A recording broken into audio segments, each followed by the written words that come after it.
Pessoal, então eu tinha deixado como tarefa para vocês a análise do parecer técnico-científico do Montelukast para o tratamento da asma persistente em crianças.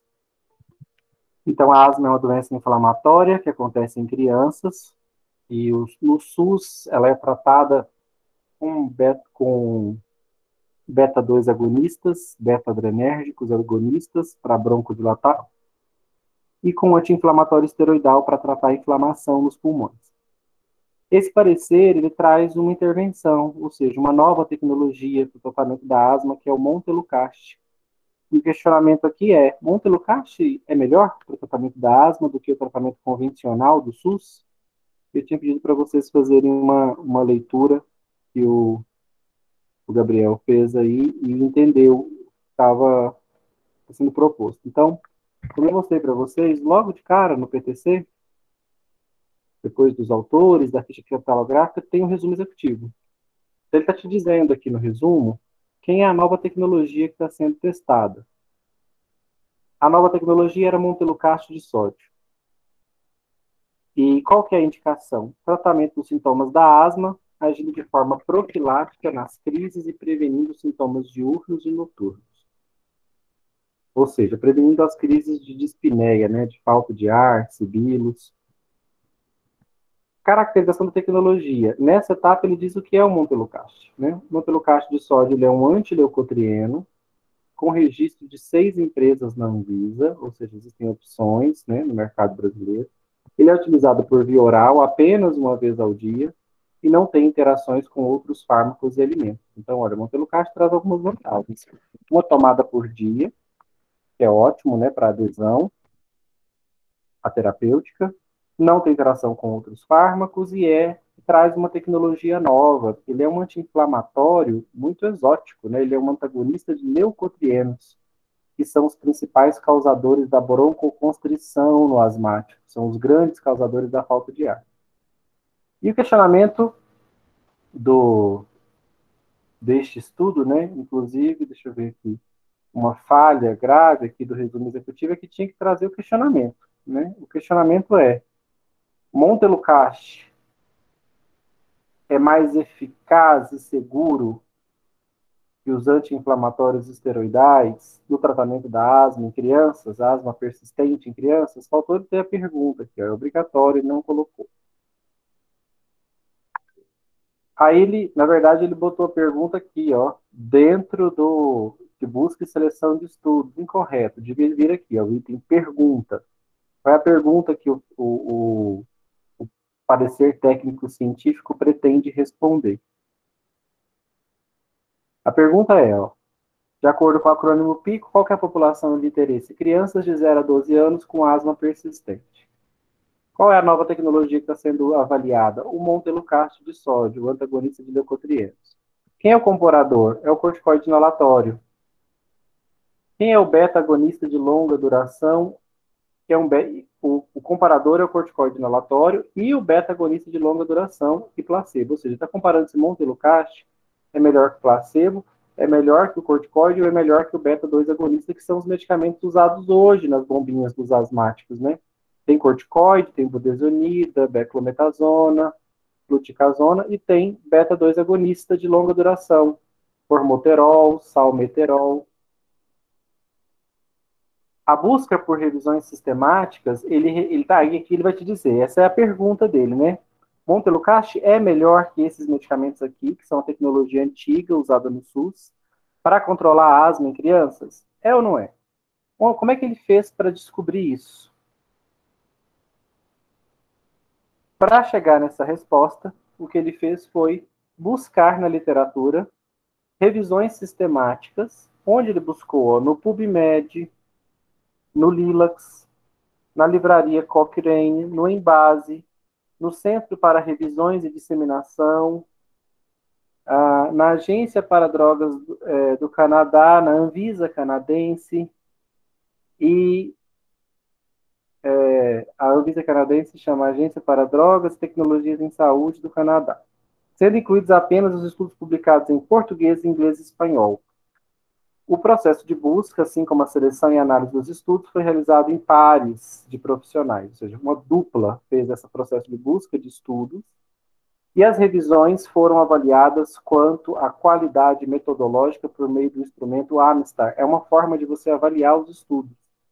Quais são os estudos de alta qualidade que você pode incluir no PTC. Lembrando, gente, que essa literatura que eu uso aqui não é qualquer literatura publicada em qualquer lugar. Eu vou buscar sempre por ensaios clínicos randomizados, revisões sistemáticas de ensaios clínicos randomizados, ou seja, uma literatura de alto nível, um estudo clínico, uma revisão de estudos clínicos. Então, ele falou que quando ele fez essa pesquisa, vocês vão fazer exatamente assim no TCC de vocês, tá? Vocês vão propor algum tema, e esse tema vai precisar ser respondido. Vocês vão ter um objetivo de trabalho que precisa ser respondido. E vocês vão ter que falar, olha, para conhecer mais sobre o nosso tema, nós pesquisamos os dados nas bases tal, tal, tal, lemos artigos no idioma X, Y, Z, e são critérios para você explicar para o seu leitor onde você buscou as informações e qual foram seus critérios de seleção. Ah, você lê em russo? Então põe russo aqui, mas se você não lê em russo, põe em português, em inglês. Ah, não leio em inglês, então só põe em português. Eu vou colocar aqui para explicar para o seu leitor onde você buscou essas informações para dar essa resposta aqui que é tão importante, né? Monteiro Cast deve ou não deve substituir o tratamento atual da asma, o corticoide com o beta-2 agonista? Deve ou não deve? E aí, qual foi o resultado que ele encontrou? Ele encontrou 183 estudos. Desses, 3 eram revisões sistemáticas que foram selecionadas para análise. Ou seja, de 183 estudos, só 13 eram revisões sistemáticas, que é o que ele precisa. Revisão da literatura é o estudo de mais alto padrão que tem, uma revisão de estudos científicos clínicos. Então, como é que funciona? O que é uma revisão? A gente vai falar de novo. Eu fiz um estudo aqui no Brasil para saber se Montelukast era melhor do que corticoides lá em São Paulo, para asma. Um japonês fez o mesmo estudo lá no Japão, outro fez na Alemanha, outro fez nos Estados Unidos. Aí um francês, ele pega o meu estudo brasileiro, pega o estudo japonês, pega o estudo com alemães, pega o estudo com norte-americanos, e ele lê esses 4 estudos e faz uma revisão sistemática, ou seja, ele compila os dados que eu achei no Brasil, os dados japoneses, os dados alemães, os dados norte-americanos, e ele gera uma revisão sistemática. Me dá um motivo, gente, para a revisão sistemática ser superior a eu usar um estudo clínico.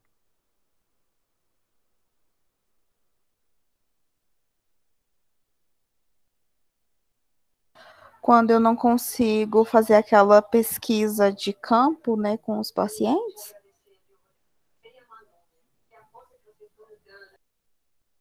Não, pensa o seguinte, para você está fazendo esse trabalho aí, de buscar na literatura informações para saber se o Montelukast pode ou não ser considerado melhor que o tratamento convencional da asma.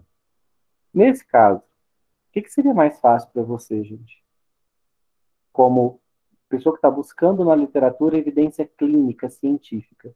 Seria melhor você, mais fácil para você, ler 4, 5, 15, 20 estudos clínicos separados, cada um feito num país, com uma população, ou fica melhor para você que uma pessoa faça tudo isso, leia esses estudos, compile os dados de todo mundo, compare esses dados uns com os outros, faça um tratamento estatístico pesado para ver, faça uma crítica pesada desses dados e gere para você um único artigo compilando a informação de todos esses outros.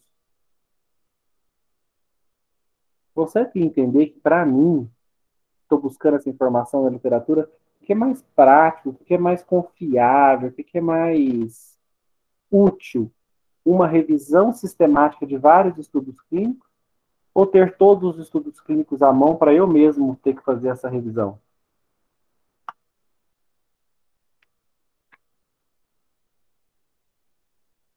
É muito melhor que eu tenha essa revisão pronta, né?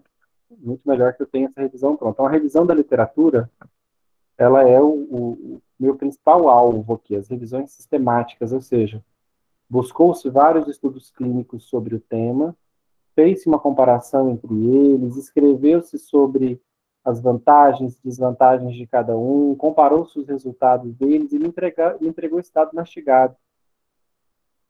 Então, ele avaliou a qualidade do estudo, ele usou um instrumento, o Amistar. Existem vários instrumentos, tá, para avaliar a qualidade de estudos clínicos. O Amistar é um deles, resultando em 5 revisões de baixa qualidade, 5 de qualidade moderada e 3 de alta qualidade. Olha só, quando ele fez a pesquisa, ele achou 13 estudos clínicos em seres humanos sobre montelukast comparado com corticoides e beta-2 agonistas, que são os tratamentos atuais da asma. No 183, ele selecionou 13 revisões sistemáticas da literatura, ou seja, 13 revisões de vários artigos clínicos, e já entregou para ele essa informação toda compilada, pronto. 13. Dessas 13, 5 eram de baixa qualidade, ou seja, estudo ruim, método de desenho ruim, estatística ruim. 5 eram de qualidade moderada e só 3 dos 13 eram de qualidade alta.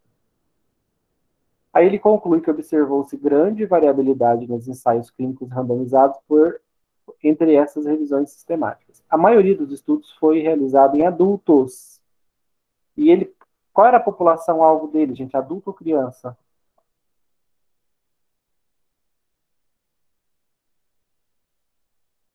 Criança.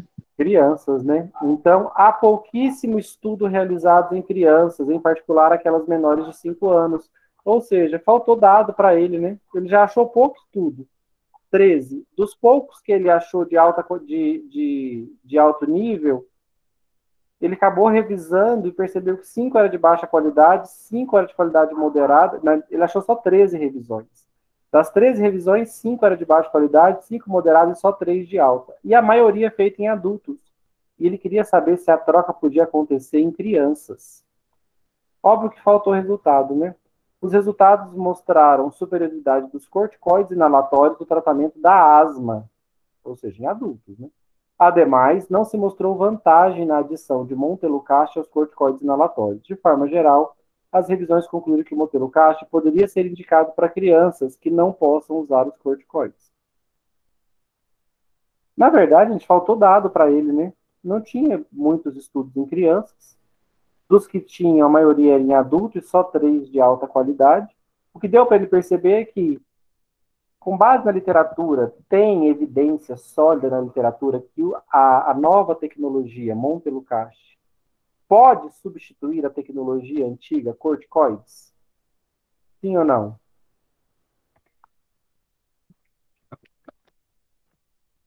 Não. Pelo que ele analisou aqui, não, né? De jeito nenhum. Ele não tem informações para isso. No máximo que ele pode recomendar aqui nesse parecer é que, caso a criança não possa usar corticoide, aí sim o montelukast pode ser uma opção para ela. Mas primeira opção não, ou seja, a nova tecnologia não oferece vantagens em relação à tecnologia antiga, que são os corticoides, que justifiquem a troca. Eu queria mostrar para vocês. Vocês viram que ele falou que fez uma pesquisa no PubMed. Quando você escreve PubMed, você vai entrar numa base de dados norte-americana, uma das maiores do mundo, para artigos científicos. Então, essa é a interface do PubMed. Quando você clica aqui ó, no mecanismo de busca, funciona como se fosse o Google, né? Isso aqui é um Google só para artigo científico, só para alta literatura científica, né? Em inglês, as maiores revistas do mundo vão aparecer aqui, artigos do mundo inteiro. Então ele quer pesquisar sobre, vamos pesquisar sobre a palavra montelukast. Ó, sempre em inglês, tá? Em inglês montelukast é com K, T mudo no final. Nem precisei dar o search. Escreve montelukast, ele já pesquisa. Olha quantos estudos ele achou pela palavra montelukast. Aqui nessa base é apenas 32. Por que que aqui, gente, ele achou, em 2014, quando ele fez esse estudo, ele achou 183 estudos.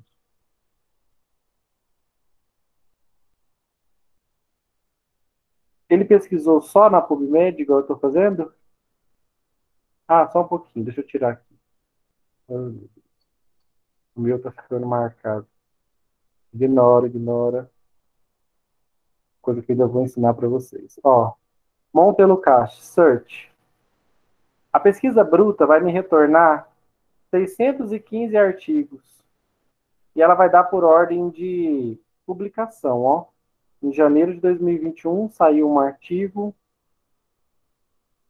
Aí tem outro aqui de 2020, uma meta-análise de 2017, e aí ele vai ficando mais antigo. Quantos artigos? 615. Mas eu falei para vocês que eu quero o estudo, essa análise para eu saber se Montelucast pode ser trocado, né, pode ser usado no lugar dos corticoides. Eu vou querer esse estudo em células, em animais, ou só me serve estudo em humanos?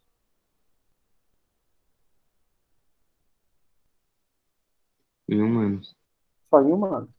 Então você vem aqui na lateral, ó, e tem assim aqui o tipo de artigo, você vai marcar assim, ó, clinical trial, ou seja, estudos em seres humanos. Sem eu marcar clinical trial, ele me retorna 615 artigos sobre Montelucast. Se eu marcar que eu quero apenas estudos em humanos, já cai para 57. Opa, deu uma filtrada e tanto, né? Aqui, ó, ao clicar aqui, eu tirei estudo em célula, estudo em animal. Eu quero só estudos clínicos ou eu quero também que sejam revisões sistemáticas? Ó, revisões sistemáticas e estudos clínicos. As duas coisas. Eu quero que seja uma revisão sistemática, se possível, uma meta-análise e com estudos clínicos. E também, ó, dos últimos 5 anos. Não adianta eu pegar estudos muito antigos também. Eu quero saber nos últimos 5 anos quantas revisões sistemáticas da literatura eu encontro com análise estatística, meta-análise e análise estatística e em seres humanos, envolvendo Montelucast. Qual foi minha resposta final? 89 resultados. Ó, e agora eu vou olhar os títulos, os resumos de cada um deles, para ver quais se encaixam na minha busca ou não. A minha busca, gente, envolve o que mais? Além de ser Montelucast, qual que é meu público-alvo nesse estudo? Criança. Criança. Então, o que eu posso fazer aqui, ó? Eu posso pedir para pesquisar por Montelucast e tentar achar resultados que vinculem Montelucast e crianças. Porque a pergunta do estudo aqui não era, ó, a população de interesse, crianças de 0 a 12 anos com asma. Então, eu posso vincular a palavra Montelucast usando o operador AND e crianças, aquele artigo que tem essas duas palavras. Olha, ficou 40 resultados que são dos últimos 5 anos, publicados nos últimos 5 anos, são revisões sistemáticas em seres humanos e com tratamento estatístico meta-analítico. Falando de Montelucast em crianças, uso de Montelucast em crianças. Quantos resultados eu já obtive agora? De 89 caiu para 40. Olha só quando eu leio o título, ó. Vê se esse estudo, gente, entraria ou não entraria aqui, ó, para o meu parecer técnico. Se eu fosse atualizar esse parecer técnico hoje, ele é de 2014. Eficácia e segurança de Montelucast em criança com apneia do sono obstrutiva. Uma revisão sistemática e meta-análise. Esse estudo entra ou não entra na minha revisão do meu parecer técnico? Por quê?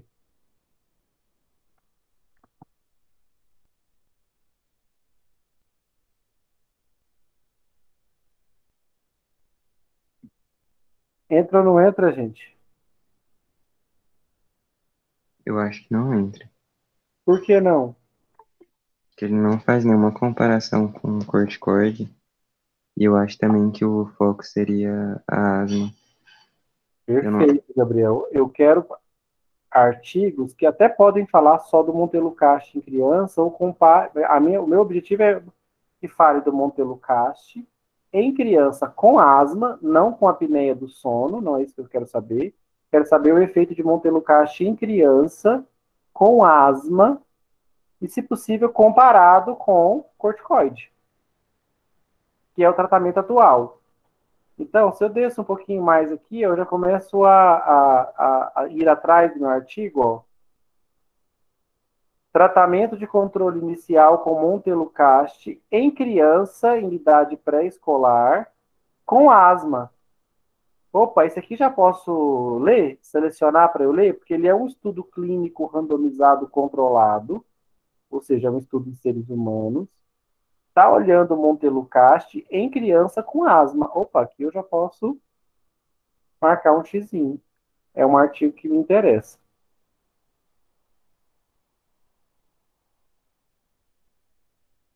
Eu posso, inclusive, sair atrás de estudos até achar os estudos que tem tudo que eu quero, inclusive a comparação com o corticoide. Olha aqui, ó, esse estudo, Montelukast e corticoide nasal para o tratamento da apneia do sono obstrutiva. Uma revisão sistemática e meta-análise. Nossa, esse aqui está quase perfeito. Uma pena que ele foi feito para apneia do sono. Se tivesse sido feito para asma, era bem o que eu queria, ó. Montelukast, comparando com a corticoide nasal, para o tratamento de crianças, ó, tratamento pediátrico, só que foi na apneia do sono, e não na asma. Mas certamente, se eu tenho 40 artigos aqui para olhar, eu acharia, vou achar ali para frente, revisões que comparam Montelukast com corticoides para asma em crianças. Esses são os estudos que eu selecionaria. Esses estudos que eu vou selecionar serão, eu vou pegar da base de dados, vou selecionar, vou abrir o estudo completo, vou ler, e aí eu posso usar para montar o meu parecer técnico-científico. Uma dica aqui, ó, do PubMed, quando vocês fizerem uma pesquisa nesse banco de dados, quando aparecer assim embaixo do artigo, ó, Free PMC Article, está dizendo que o artigo é de graça. Se você quiser ler esse artigo aqui, ó, uma meta-análise de Montelukast em resfriados recorrentes em crianças pré-escolares, basta você clicar que esse artigo vai estar todo completo, aberto e de graça. Quando não tem, como aqui, ó, não tem o Free PMC Article, para você ler esse artigo completo, você vai ter que pagar por ele. O máximo que ele vai te disponibilizar é isso daqui, ó, o resumo. É o máximo que você vai conseguir ter de acesso. Entendido, gente, a ideia do parecer técnico, a conclusão a que um parecer chega, ele só pode concluir favorável ou desfavorável se tiver dado suficiente na literatura. Se não tiver, ele não vai poder recomendar a troca, ele não vai ter embasamento para fazer isso, foi o que aconteceu aqui. E como fazer as pesquisas numa base de dados importante como o PubMed. Eu queria que vocês aprendessem pelo menos o básico, que dá para eu pesquisar, dá para eu refinar minha busca aqui do lado, dá para eu associar quais palavras eu quero, eu posso querer Montelukast e corticoide. Aí ele vai começar a pesquisar para mim. Deixa eu ver se corticoide escreve assim.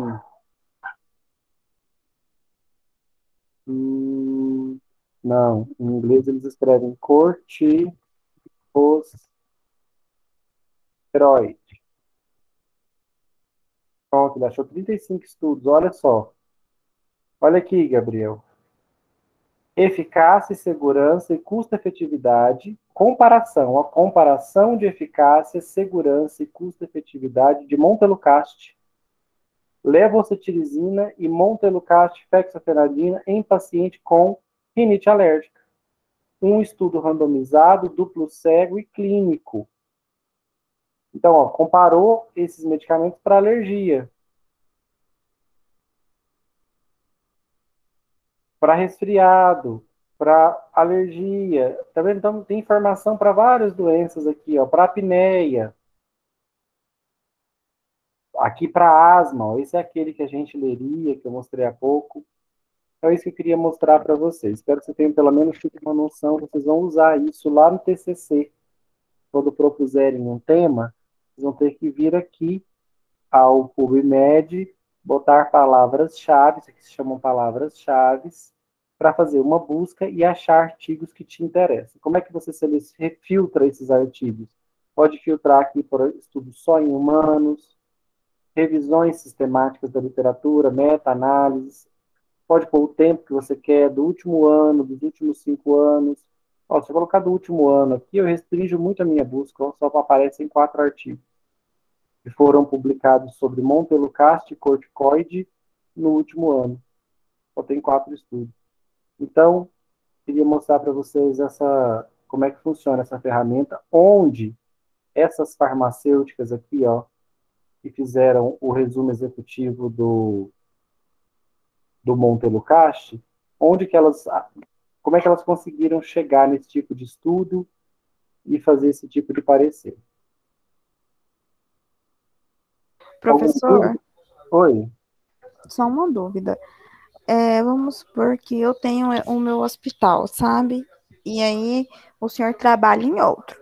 O senhor fez uma pesquisa, um estudo clínico, para implantar um medicamento.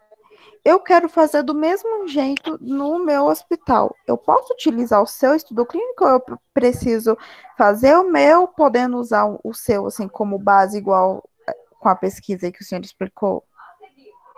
Como eu falei, é uma decisão de negócio complicada, porque muitas vezes a tecnologia nova vem muito mais cara do que a tecnologia vigente.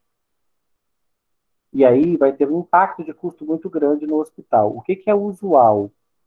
Se você vai usar, que você use o parecer técnico se você tem uma equipe capaz de fazer um parecer técnico, você pode usar do meu hospital, como uma referência. E aí você pode ir para a literatura, fazer a sua pesquisa, selecionar os seus artigos, ler e chegar à sua conclusão, que pode ser igualzinha à minha, mas você também pode discordar. Esse tipo de parecer aqui é um parecer mais fácil de você usar no lugar de fazer o seu, porque isso aqui é um parecer, ó, tecnologias da saúde vinculado, ó, parecer técnico Instituto Saúde. Não é um parecer, esse é um parecer ministerial. Ó, quem pediu esse parecer? Órgão financiador, Instituto de Saúde da Secretaria do Estado de São Paulo. É um documento oficial, né, de um Estado brasileiro, do Estado de São Paulo. O Estado de São Paulo se questionou isso. A gente deve trocar, né, no Estado de São Paulo, o montelukast no lugar do corticoide para crianças com asma? A resposta do parecer foi não. Não pode, não vale a pena. O montelukast é mais caro e não apresenta grandes vantagens. Inclusive, os estudos mostraram que, na verdade, o corticoide é que tem vantagens, né, sobre o montelukast. Então, você pode usar esse estudo aqui como uma referência. O que é um estudo que, às vezes, você pode usar como se fosse seu? Um estudo do Ministério. Então, como o Ministério é o órgão regulamentador no Brasil, né, se o Ministério publica uma análise dessa dizendo não deve trocar, é o Ministério dizendo que não deve trocar no Brasil. Aí você pode sim usar o do Ministério, nem precisa fazer o seu. Mas aqui não é ministerial. Embora seja oficial, esse aqui é de um Estado. Então, vamos supor que aqui em Goiás, você pode usar ele como uma referência, mas você vai precisar atualizá-lo. Mesmo porque ele é de 2014, né? Alguma coisa pode ter mudado de lá para cá. Talvez tenham surgido os estudos na literatura de 2014 para cá, tem 7 anos. Pode ser que tenham surgido mais estudos trazendo mais vantagens do montelukast, ou podem ter surgido estudos refutando de vez a troca. Então, você precisaria atualizar. Certinho, gente? Mas se aí vem do Ministério, Eduardo, aí você pode aceitar como documento oficial. Aí você nem precisa fazer o seu. Mas se quiser fazer o seu também, na sua instituição, para confrontar com o do Ministério, pode. Ah, tá bom. Esses pareceres do Ministério não têm força de lei, não, tá? Se o Ministério está te dizendo, olha, não troca mão pelo caixa, que não vale a pena. Mas se você quiser trocar no seu hospital, você precisa ter embasamento técnico-científico. O problema é, uma criança morre em decorrência de uma crise asmática e estava sendo tratada com montelukast e não com corticoide. A família vai poder te questionar legalmente? Vai falar, peraí, o Ministério está dizendo que não era para usar montelukast como primeira opção no meu filho, que era uma criança asmática. O Ministério está dizendo que o corticoide é mais vantajoso. Por que que você usou montelukast? Meu filho teve uma crise asmática e faleceu. Um status asmático, né, um estado grave de asma. Como é que você vai justificar sem evidência clínica na literatura? Fala, não, eu troquei porque eu gosto de usar a coisa mais nova que tem. Aí daí, a coisa mais nova não tinha eficácia comprovada, aí você se enrola. Você se enrola na hora de dar essa justificativa. Não vai ter, né? Não adianta, você vai na literatura e na literatura vai dizer o contrário, que era para usar corticoide. Como é que você justifica para essa mãe que você usou montelukast? No seu hospital, vocês decidiram que montelukast era a primeira opção, indo contra, inclusive, um parecer técnico do Ministério. Você se enrola feio se você fizer isso. Por isso que é bom trabalhar debaixo da asa do Ministério. Certinho, gente? Dúvidas até aqui? Professor, então, se um estudo foi feito nos Estados Unidos, por exemplo, mas o Ministério não aprovar ele aqui, lá ele foi bem sucedido, mas se o Ministério não aprovar ele aqui, não pode nada ser feito. Por exemplo, às vezes nos Estados Unidos eles podem dizer o seguinte, aqui nos Estados Unidos a gente vai trocar a montelukast por corticoide, no lugar de corticoide, vamos usar montelukast agora. Beleza, essa é uma decisão lá deles, eles vão me apresentar algum embasamento. Certamente, a hora que o Ministério faz esse parecer aqui, ele também está olhando o embasamento do lado dos Estados Unidos. Você viu que das bases de dados que eles listaram ali foi a Agência de Vigilância Sanitária do Canadá, que eu falei no começo? Então, quando a gente faz um parecer no Brasil, uma das coisas que a gente olha é outros países já fizeram pareceres? E aí, eles trocaram ou não trocaram? Qual foi a conclusão deles? Esse parecer de outros países vai funcionar como referência bibliográfica para mim. Eu vou ler eles também. Mas não significa que eu vou ter a mesma conclusão. Vai depender dos artigos que eu achei, se eu achar que eles embasam ou não a troca. E eu posso discordar de outros países. Mesmo sendo países mais desenvolvidos que o Brasil. Se eu confiar no meu parecer técnico, eu falo, não, tudo bem. Eles podem ter aprovado lá na Europa, mas o estudo de aprovação deles tem falhas. Eu aqui no Brasil analisei e disse, não concordo com a troca. Aí você tem que estar embasado sempre em literatura científica, em evidência clínica, dado extraído de seres humanos, que tomaram montelukast, tomaram corticoide, quem melhorou mais, quem melhorou menos, quem teve mais reação adversa, quem teve menos, qual que é mais caro, qual que é mais barato, para você chegar na sua decisão final de custo-efetividade.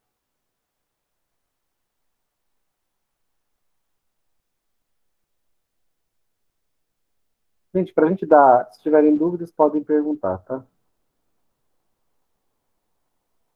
Para a gente dar sequência na nossa aula, a gente falou um pouquinho de residência farmacêutica, né? Fizeram até um trabalhinho, entendendo o que é a residência.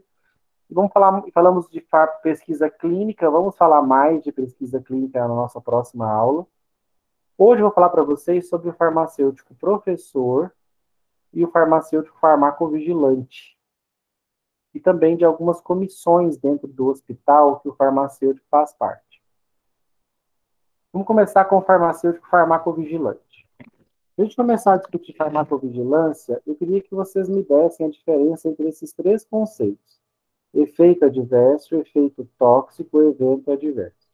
Antes de entrar no evento, Eu quero que vocês diferenciem para mim, pelo menos, o efeito adverso, que eu também posso chamar de reação adversa medicamentosa, do efeito tóxico.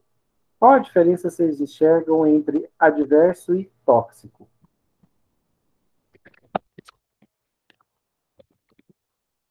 Bora, um de cada vez, não fala todo mundo junto, não. O efeito adverso é algo do medicamento, uma reação pode ser fatal ou não.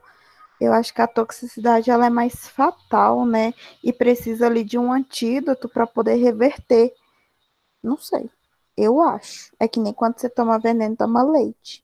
Você fica intoxicado com veneno e toma o leite ali para cortar. De acordo com a minha mãe. Não faz esse teste, não, vai dar errado. É, Eu acho que o efeito adverso é o que diz todo que seria a indicação dele, não necessariamente é uma coisa tóxica. O efeito tóxico é um efeito adverso que já prejudica o paciente que está usando aquele medicamento. mais próximo, mas ainda não está lá, não.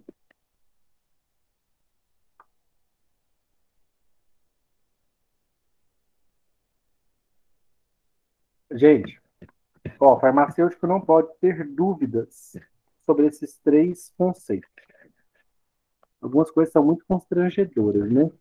Primeiro você perguntar para um farmacêutico o que é medicamento, e ele ficar assim, qual que é a diferença de medicamento para remédio? Não sei. O farmacêutico tem que saber que medicamento é produto tecnicamente elaborado com finalidade profilática, paliativa, curativa e para fins diagnósticos. Tem que saber o conceito de medicamento igualzinho está na legislação. Ah, professor, existe mais decorado. Não é não. Tem obrigação, tem que saber. O farmacêutico não sabe o conceito de medicamento, ele sabe o quê, meu Deus? Outros conceitos muito relacionados à nossa área, como a reação adversa ou efeito adverso, efeito tóxico, evento adverso, são conceitos que a gente tem que ter familiaridade total com eles. Um efeito adverso ou reação adversa medicamentosa é mais moderninho. Mas efeito adverso não está errado, não. Muitas bulas vão trazer efeito adverso, outras reação adversa. Os livros vão falar em efeito adverso, outros em reação adversa, é a mesma coisa. O termo efeito colateral que está um pouco defasado, em desuso, você pode não ver mais ninguém usando o termo efeito colateral. Mas é adverso ou reação adversa. Gente, uma coisa adversa que acontece na sua vida é boa ou ruim? Uma adversidade. Depende. Uma adversidade, gente, é um evento positivo. Ah, aconteceu uma adversidade na minha vida. Ou é um evento negativo.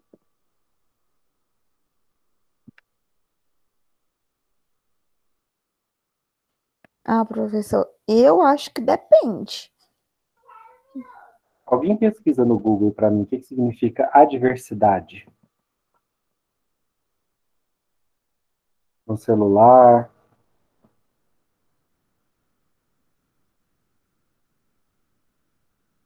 No Google tá um caráter que é adverso, desfavorável. Então é Então, desfavorável. Então não é então, bom, não. então não é bom, né? Adversidade é de adverso, é de desfavorável. Quando eu tomo um medicamento, eu busco efeito farmacológico. O evento adverso é aquele efeito que aconteceu, mas que eu não queria, que eu não esperava.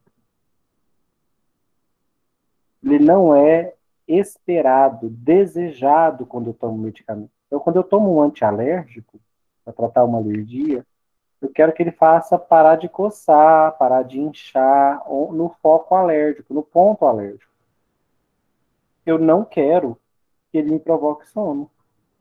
Se ele me provocar sono, é um efeito indesejado, um efeito que eu não quis, eu não tomei ele com esse objetivo.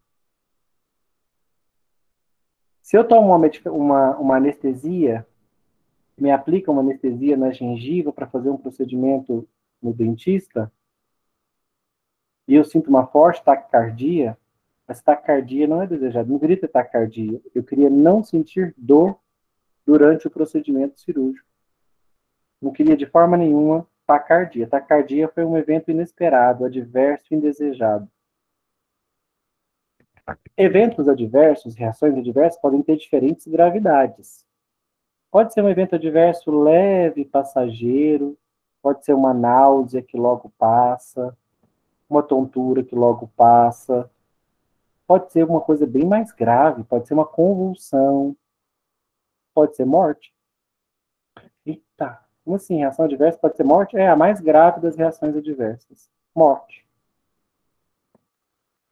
Elas têm frequências diferentes, tem evento adverso que é muito frequente, ou seja, quase todo mundo que tomar o medicamento vai sentir. E tem evento adverso que é muito raro, quase todo mundo que tomar o medicamento, de todo mundo que tomar o medicamento, quase ninguém vai sentir, um ou outro vai sentir. Um evento adverso, gente, ele é caracterizado por ser detectado na dose terapêutica. Essa é a chave da questão. Eu estou com dor de cabeça, eu estou com insônia. Decidi tomar clonazepam gotas, famoso Rivotril. A prescrição era de 2 gotas. E lá na bula estava escrito 2 gotas. Se não dormir, a dose máxima que você pode tomar é 4 gotas. 4 gotas e a minha prescrição está 2. Eu tomei 2 gotas, não dormi bem. Fui lá e tomei mais 2 gotas. Estou dentro da minha prescrição máxima diária? Estou. Dose máxima era 4 gotas, tomei 4 gotas. Só que dormi bem, super bem. No outro dia eu acordei e fiquei sonolento o resto do dia. Bem assim, grogue, entorpecido. Eu acabei tropeçando e caí e quebrei o braço. Esse estado de estar grogue que me levou a essa queda, essa sonolência residual, ou seja, eu acordei e continuei sonolento, foi um efeito adverso. Sabe por que foi um efeito adverso ao uso de clonazepam? Porque aconteceu dentro da dose terapêutica. Eu tomei dose excessiva dele, ou eu tomei dentro da dose diária máxima? E no nosso exemplo era de quantas gotas?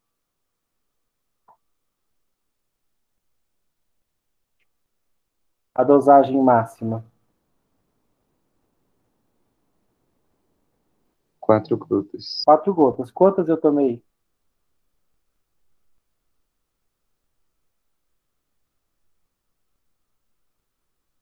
Quatro gotas.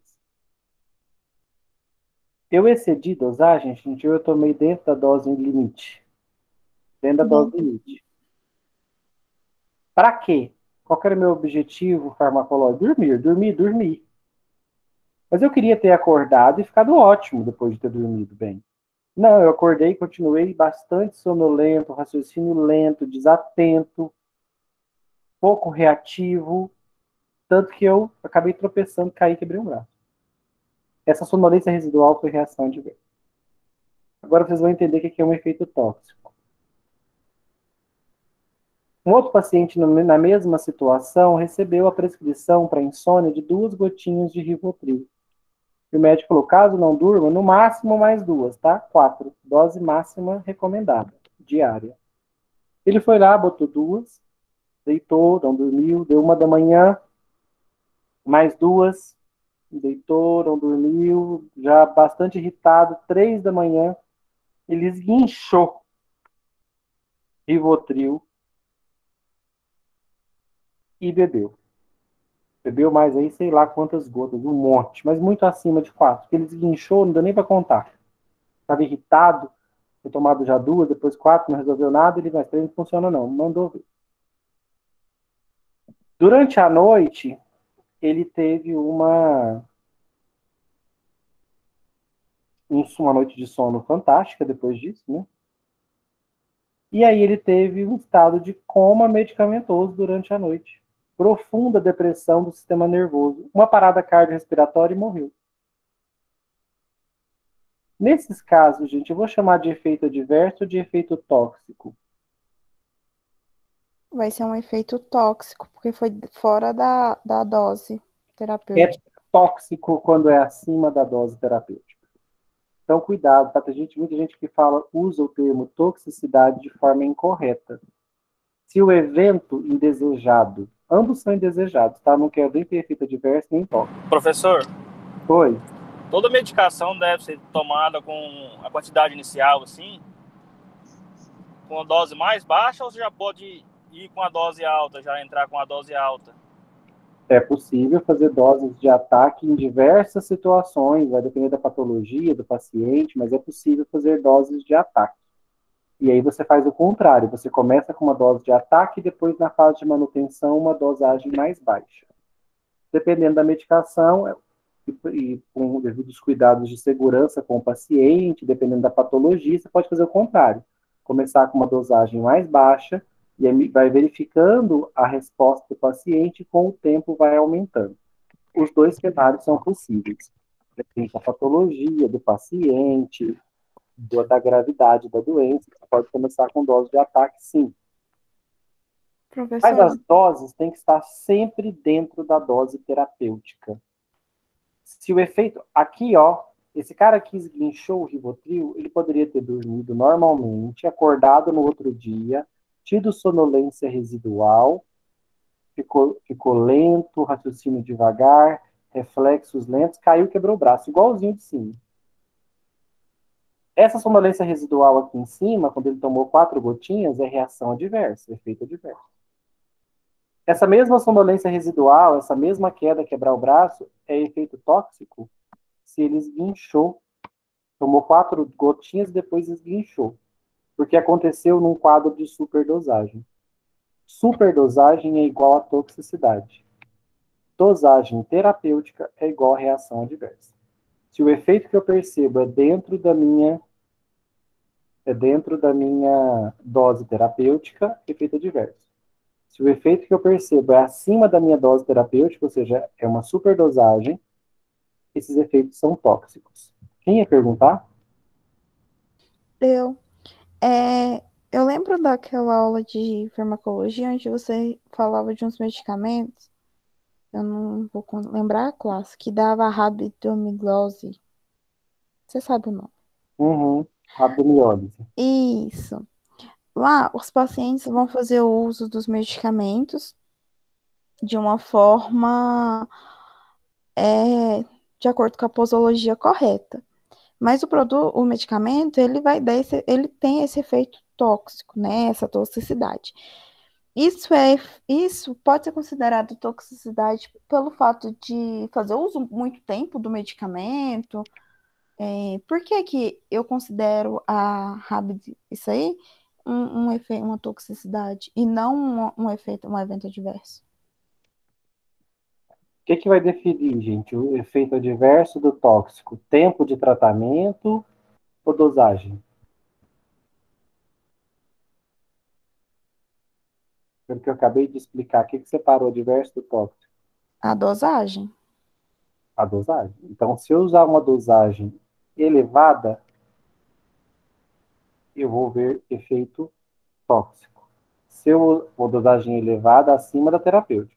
Se Sim. for dentro da terapêutica, o evento que eu vou ver é adverso.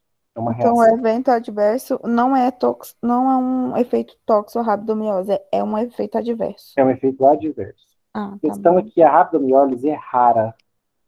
Ela normalmente acontece num quadro de toxicidade. Ela normalmente acontece quando as pessoas tomam estatinas e fibratos em dosagens muito altas. E aí ela surge. Ela é rara. É igual a dipirona. Dipirona na dosagem terapêutica dificilmente vai provocar uma reação adversa chamada agranulocitose. Normalmente a dipirona em superdosagem é que pode provocar a granulocitose. E se está em superdosagem, é reação adversa ou é efeito tóxico? Se está em superdosagem, é efeito tóxico. Último exemplo, vocês aprenderem isso aqui. Ó. Se eu estou com dor de cabeça... Professor, Oi? essa agranulocitose da dipirona, ela causa o quê? É uma discrasia na produção de células sanguíneas, é uma disfunção na produção de células sanguíneas e é fatal. Mas, felizmente, segundo defendem as autoridades brasileiras, é um evento raríssimo. Por isso que a dipirona é liberada no Brasil, inclusive sem demandar até mesmo prescrição médica. Só que isso não é um consenso, tá?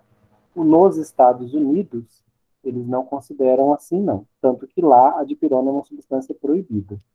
não é vendida no mercado norte-americano.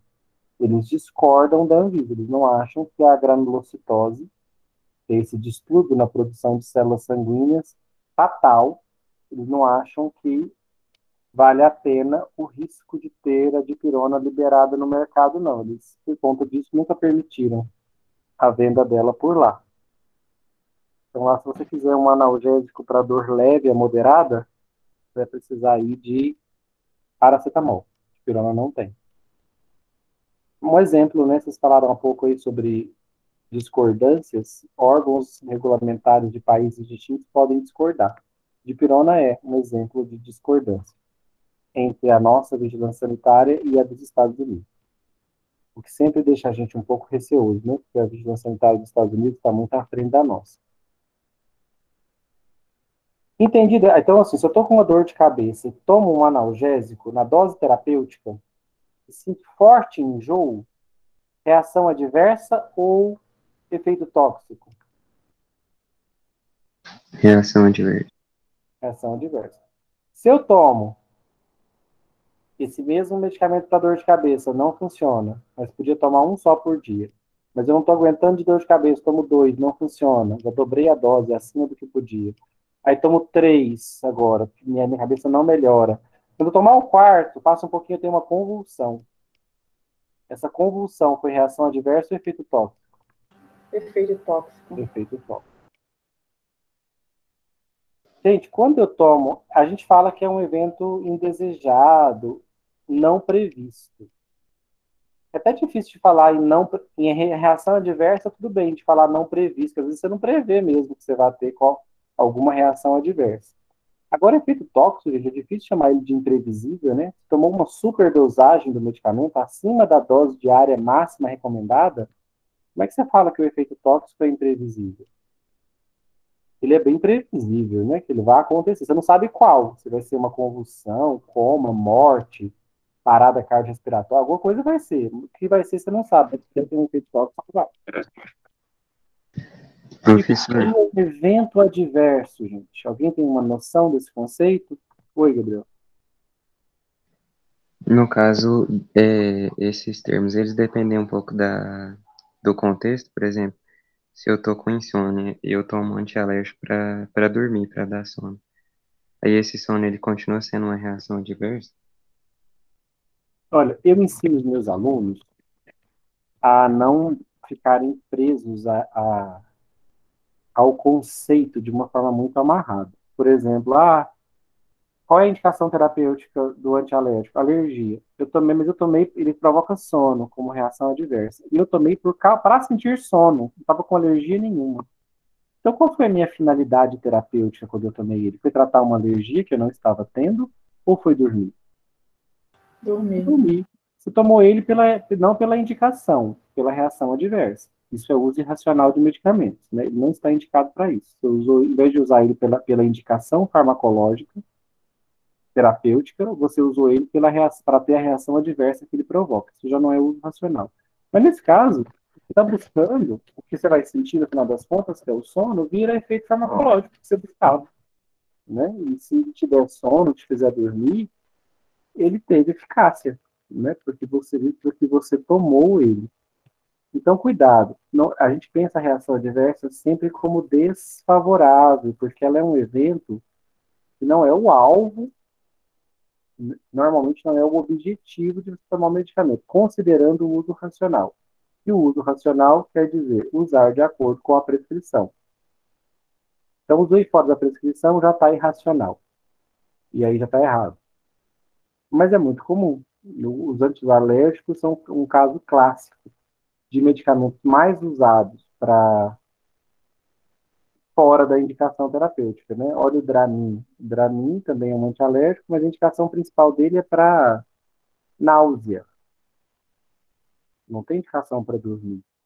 É náusea provocada pelo movimento, cinetose. Então, as pessoas que entram, vão fazer uma viagem de ônibus, mandam um Dramin. Você fala, você enjoa quando viaja de ônibus? Não, não enjoa. Ou seja, não está usando pela indicação terapêutica, está usando para dormir. Bom. Então, esse conceito de reação adversa, cuidado com não pensá-la como sempre desfavorável. Às vezes, a reação que acontece pode ou não ser desfavorável. Então, por exemplo, usei um antialérgico para tratar uma alergia e eu estava na semana de prova precisando estudar desesperadamente até de noite. E estou tomando esse antialérgico todos os dias. Ele me dá um sono terrível, eu não consigo concentrar, logo eu apago, não consigo estudar por muito tempo. Estudo só uma parte do conteúdo, vou para a prova e tiro uma nota péssima. Nesse caso, gente, reação adversa clássica, né, pura, prejudicou o paciente, ele precisou tomar um medicamento para tratar uma alergia, mas gerou uma reação adversa que trouxe prejuízo para ele. Diminuiu o tempo de estudo, diminuiu a atenção e redundou num evento adverso, né? Foi super mal na prova. Agora, se eu estou com uma alergia, é domingo de manhã, estou de folga em casa, está chovendo,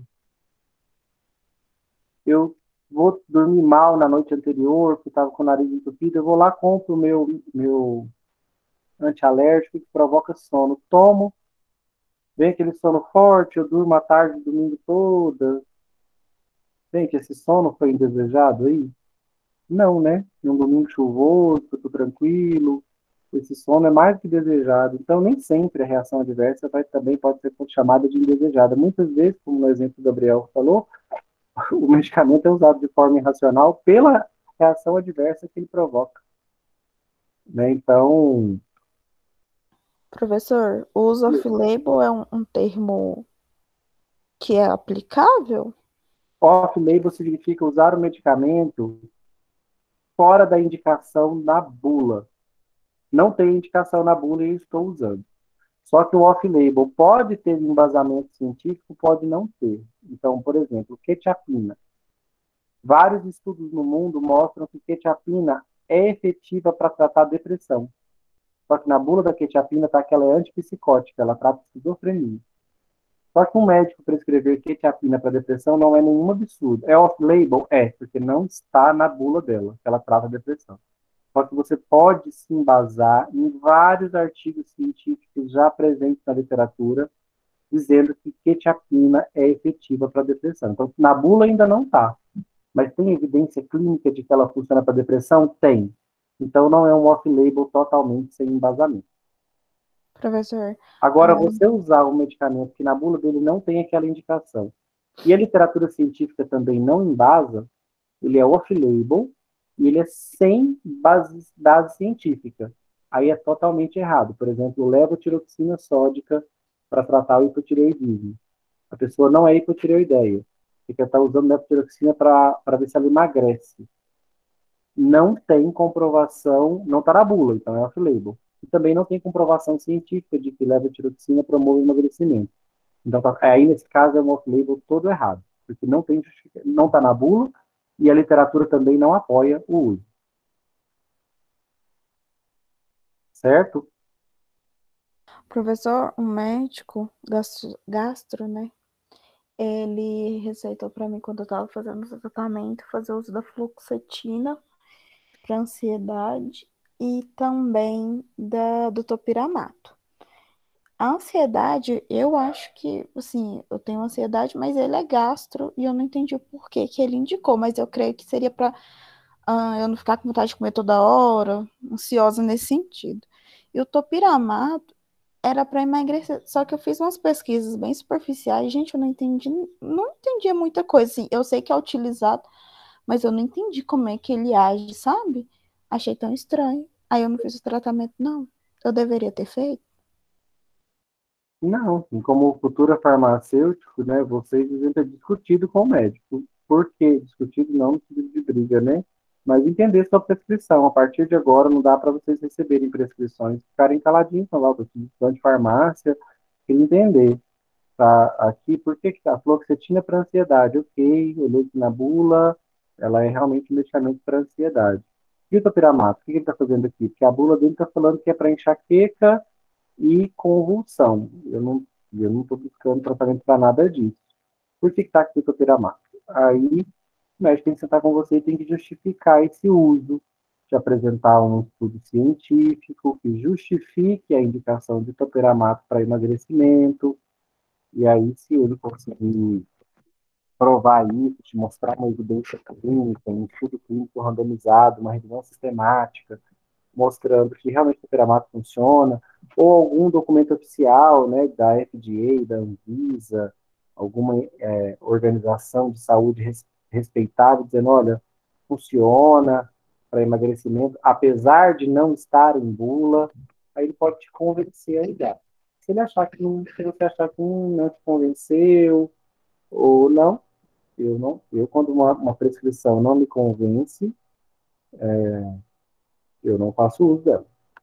Então tem que começar a questionar esses itens, especialmente de faz uma pesquisinha ali, estuda e tenta entender a sua prescrição. Voltando aqui para o nosso tema, gente, e evento adverso? O que é um evento adverso? É diferente de efeito e efeito adverso e diferente de efeito tóxico. É quando ele não está indicado na bula? Pode ser também. De evento adverso é um conceito muito mais amplo. É qualquer intercorrência que aconteça comigo enquanto eu estou tomando o medicamento. Ela pode, inclusive, nem ter relação com o efeito do medicamento. Por exemplo, eu vou comprar um xarope para o meu filho para combater uma tosse, e aí o xarope está lá que é para dar, colocar 10 ml no copinho dosador e dar para a criança. Eu abro a caixinha, tiro o frasco, cadê o copo dosador? Não está ali dentro. Isso é um evento adverso. O nosso amigo que tomou o Rivotril ficou sonolento no outro dia. A sonolência, se ele tomou na dose terapêutica, era efeito adverso. Mas ele foi subir uma escada ou foi dirigir, ele estava meio dopado, meio entorpecido, sofreu um acidente de carro. O acidente de carro é um evento adverso. Que pode ter uma relação de causalidade com o tratamento. O nosso amigo estudante que está tomando antialérgico para tratar a alergia, mas ele está tomando de primeira geração e sentindo muito sono, e aí não consegue estudar, não consegue se concentrar, está desatento por conta do efeito antihistamínico do antialérgico, e aí ele vai para a prova, catástrofe total, reprova. A reprovação dele é um evento adverso. Eventos adversos, eu peguei o conceito direto da lei para vocês. É qualquer ocorrência médica desfavorável que pode ocorrer durante o tratamento com um medicamento, mas não possui necessariamente relação causal com o tratamento. Para efeitos desta norma, o que a Anvisa considera evento adverso? Suspeita de uma reação adversa, eventos adversos por desvios de qualidade. Abri o meu blister para pegar meus comprimidos e tinha parafuso, tinha comprimido faltando, tinha comprimido de 2 cores diferentes, desvio de qualidade, é evento adverso. Nem tomei. Quando eu vi que tinha comprimido azul e comprimido amarelo dentro do mesmo blister, eu pensei, ué, que bagunça que é essa daqui? Uns estão azuis, outros estão amarelos, tudo misturado no blister, tem um parafuso no blister, não vou tomar. Se ele nem tomou, a gente tem como ele ter tido reação adversa ou reação tóxica? Não. Não. Não teve nem efeito adverso, nem efeito tóxico. Mas teve evento adverso nesse caso? Teve um acontecimento inesperado, desfavorável nesse caso, mesmo sem ele ter tomado o medicamento? Teve. Teve um evento adverso. E por desvio de qualidade. Decorrentes do uso não aprovado de medicamentos. Se a pessoa fez uso de um medicamento que não tinha aprovação para aquilo. E aí ela teve uma consequência por conta daquele uso não aprovado. Por exemplo, eu usei um medicamento não aprovado para tratar uma crise de bipolaridade e eu posso ter tido um agravamento da crise. Esse agravamento é um evento adverso. Interações medicamentosas são eventos adversos. Fármacos que se combinaram de uma forma inadequada ou uma interação medicamento-alimento. Se eu tomei ciprofloxacino e leite e o cálcio do leite não deixou eu absorver o ciprofloxacino, essa interação medicamento-alimento é um evento adverso. Quando a terapêutica falha, eu estava tomando antibiótico para tratar uma meningite. A meningite piorou, teve dano cerebral, fiquei cheio de sequelas, a terapêutica falhou, é um evento adverso. Parcial ou totalmente, intoxicações relacionadas a medicamento. Quando tomo uma dose alta, assim como eu tenho uma reação adversa, eu também tenho um evento adverso. Vocês conseguem perceber que tanto o quadro de reação tóxica quanto a reação adversa, eles estão dentro do evento adverso. Tudo é evento adverso. Qualquer coisa decorrente de ter tomado e passado mal, dentro ou fora da dose terapêutica, e todos os outros eventos inesperados, indesejáveis, ocorridos durante a terapêutica, entram no grande grupo dos eventos adversos. Uso abusivo de medicamentos, erros de medicação, potenciais e reais, tudo isso vai ser considerado evento adverso. Tranquilo com o conceito? Lembra daquela teoria de conjuntos que a gente fazia na escola? Fazia os círculos, assim, você vai fazer um círculo grande, que é o evento adverso. Dentro dele você vai botar um outro círculo, que é a reação adversa, põe um outro círculo, que é a reação tóxica, e põe mais um terceiro ciclo, colocando assim, outros eventos adversos. Que são os desvios de qualidade, a ineficácia, a interação medicamentosa. O evento adverso é um grande grupo, que engloba a reação. Então, dentro do conceito de evento adverso, está o efeito tóxico, está a reação adversa.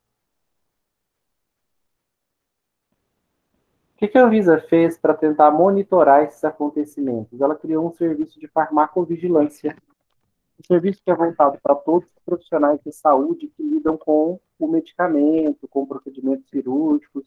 A notificação que a Anvisa recebe é para qualquer problema relacionado à saúde da população. Ele não é direcionado apenas para problemas com medicamento. Quem é o profissional que vai preponderantemente, que a Anvisa espera que preponderantemente a notifique de problemas relacionados ao uso de medicamentos? Reação adversa, efeito tóxico, evento adverso. É claro que a Anvisa espera isso do farmacêutico. Por isso que o nome se chama farmacovigilância. Não só relacionado a farmacêutico, mas também a fármacos, a medicamentos. O que eu estou vigiando? Estou vigiando medicamentos. Por quê, gente? O processo de aprovação de um medicamento na Anvisa é baseado em papel.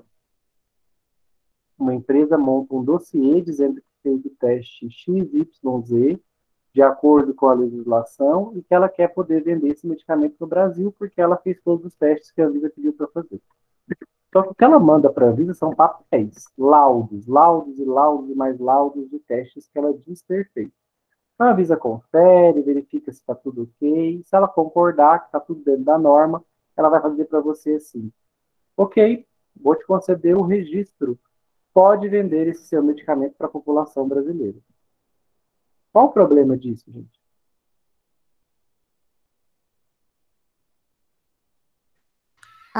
Aquela pesquisa de campo, né, no paciente, ela é muito limitada na criação de um medicamento. Quando ele vai para o mercado, atinge um público muito grande. Vai atingir idosos, vai fazer, às vezes, mulheres grávidas vão fazer uso desse medicamento, que não é feito quando ele está sendo estudado, crianças vão fazer uso do medicamento. Então, há meio que é feito um estudo de campo já com o produto sendo comercializado. Esse é um outro problema, que eu não ia chegar nele depois, mas já é um problema que a Anvisa quer resolver com a farmacovigilância. Ela está pensando o seguinte, ó, o estudo, quando é feito lá na fase de testes, ele é feito com uma população limitada. De repente, quando a Anvisa aprova, ele é dado para uma população de milhões de pessoas. No caso do Brasil, mais de 200 milhões de pessoas podem fazer isso. Então, o que é a preocupação dela? Será que nesse tantão de gente, eu não vou começar a ver efeito adverso, efeito tóxico, evento adverso, diferente do que o estudo viu? Porque no estudo foi num pouquinho de gente. Um pouquinho assim, né? 1.000 a 6.000 pessoas. Mas quando eu pego esse dado, esse estudo com essa quantidade de pessoas e jogo para essa população toda para tomar o medicamento, eu posso ver resultados diferentes. E tem populações que não participaram desse estudo. Estudo não usa criança, estudo não usa grávida, estudo não usa imunossuprimido, estudo não usa doentes mentais, estudo não usa idoso. Quando o medicamento chega para o mercado, essas pessoas vão usar? Vão. Olha as vacinas. Vacinas, muitas delas, como a da AstraZeneca, sendo vacinada no Brasil, né? A AstraZeneca Oxford não testou em criança e adolescente, não testou em idoso, não testou em grávida, não testou em deficiente. Mas agora, todo mundo precisa tomar vacina? Idoso, deficiente, grávida, vai. Então, gente, o que a farmacovigilância está preocupada? E quando uma população inteira começar a tomar, será que eu não vou ver umas coisas diferentes do que o estudo está me mostrando? Esse é um dos problemas que a Eduarda antecipou. Mas em relação à minha outra pergunta, sobre o fato da Anvisa conceder o registro só com base em papel, qual que é a outra preocupação com base em laudo?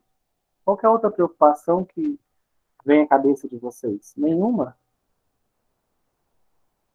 Se o medicamento vai ser eficaz? Não. É em relação, gente, pensa o seguinte, a Anvisa não é analítica. Você vai lá para ela e ela fala assim, eu preciso que você faça esses 5 testes aqui, e o seu medicamento tem que passar nos 5 testes para eu permitir que você venda ele no Brasil. Você volta lá um tempo depois com os laudos desses 5 testes, dizendo para a Anvisa, olha aqui, você queria que eu fizesse? Eu fiz aqui os laudos. Meu produto passou em todos.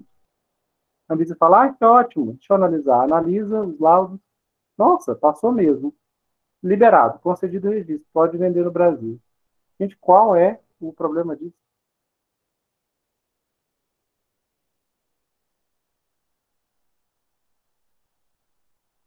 O problema, gente, é que o papel aceita tudo. É possível que, eventualmente, seja enviado para a Anvisa algum laudo falso? Um fabricante dizendo que o produto dele passou num teste que o produto não passou? Sim, com Ou certeza. dizendo que o produto tem uma segurança que ele não tem? Ou camuflando algum efeito ruim que poderia gerar sua reprovação? Qual seria a única forma da Anvisa saber se aquele laudo ali, se aquele produto passou mesmo naquele teste ou não? Fazendo o próprio teste? A Anvisa teria que fazer o próprio teste. É isso que eu estou falando para vocês desde o começo. A Anvisa não tem estrutura analítica. Ela não confirma teste nenhum de ninguém. Se você chegar lá e falando que você fez a bioequivalência do seu medicamento e que ela passou, fez no Instituto Fulano, apresentar os laudos desse instituto com o seu medicamento aprovado, se ela não detectar nada de errado na documentação, ela vai dizer, ok, aprovado. Ah, mas você comprou o estudo, você fraudou o estudo, a Anvisa não sabe disso. Ela pode vir a saber um dia, mas ela não sabe. Bruce, Oi. nas inspeções da Anvisa, antigamente eles não tinham pessoal especializado para fazer esse tipo de avaliação. Já de um tempo para cá, eles já têm um pessoal especializado já para fazer esse tipo de avaliação, que eles fazem a própria avaliação nos equipamentos, para ver se realmente não tem nenhum tipo de desvio desse tipo de fraude que você comentou. Isso aí já vem acontecendo, já tem um tempo. Sim, testes mais simples, tá? Por exemplo, um teste importante que é feito na indústria é provar que o medicamento tem a quantidade de princípio ativo que ele diz ter. Então, se você compra uma loratadina 10 miligramas, quanto você quer que tenha em cada comprimido? 10 miligramas de loratadina. Então, existe um teste, um aparelho que faz esse teste e dá um laudo que chama teor. É quanto de loratadina que tem ali naquele comprimido. Precisa ter 10 miligramas exatos? Não. Pode ter um pouquinho mais, um pouquinho menos. Existe uma faixa para cada medicamento. A Anvisa pode ir até o seu aparelho lá, normalmente um aparelho de espectroscopia líquida, e ela pode ter um técnico que faça esse teste ali, ou revise os seus protocolos, isso ela pode fazer. Mas um estudo grande, como uma bioequivalência, que é o mais importante, ela não faz. O estudo de estabilidade, por exemplo, que é outro importantíssimo, ele dura meses. O analista da Anvisa fica ali algumas horas ou dias, então ele não acompanha um estudo de estabilidade inteiro. Então, muitos estudos, claro, olha como o papel fiscalizatório da Anvisa vai aumentando. No começo era só papel. Hoje, quando a gente está dizendo para vocês, alguma coisa eles já olham aqui no controle de qualidade. É possível que a Anvisa no futuro tenha uma estrutura analítica? É muito provável. que ela tenha dentro da Anvisa um laboratório de controle de qualidade e de equivalência farmacêutica, de estabilidade farmacêutica e de bioequivalência. Aí o bicho vai pegar. O que ela pode fazer? Ela pode eventualmente sortear um produto e falar, peraí, vou fazer a bioequivalência dele. Ele falou que fez, que passou, será que passou mesmo? A FDA, que é uma agência que tem mais de 100 anos, já tem estrutura analítica. A Anvisa, como eu falei para vocês, ela é uma... Acabou de sair da adolescência, né? A Anvisa fez 21 anos, está fazendo 21 anos agora. Então ela é muito jovem ainda. Ela não tem ainda essa expertise de refazer esses estudos. Então, por isso, ela criou a farmacovigilância. O que ela está dizendo para nós, farmacêuticos? Ela está falando, gente, eu aprovo medicamento majoritariamente com base em papel. E pode ser que, vez ou outra, eu aprove algo, me passe aqui pela minha análise uma fraude. E a hora que a população brasileira precisa tomar esse medicamento, pode estar tendo falha terapêutica. Falha terapêutica pode matar, gente? Ou só toxicidade que mata? Falha terapêutica também mata. Também mata. Experimenta tomar um antibiótico para uma infecção renal que não funciona. Quando você perceber, a infecção renal virou uma septicemia, uma infecção generalizada que pode te matar. Então, falha terapêutica também mata. Achar que está sendo tratado um antidepressivo que não funciona, que não é bioequivalente, a depressão pode piorar, a pessoa pode fazer uma tentativa de suicídio e, se não ter sucesso, se matar. Então, a Anvisa está dizendo para nós o seguinte, fiquem de olho.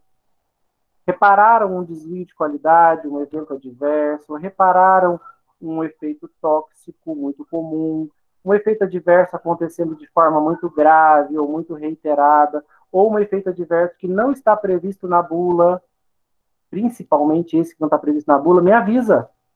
Me avisa como?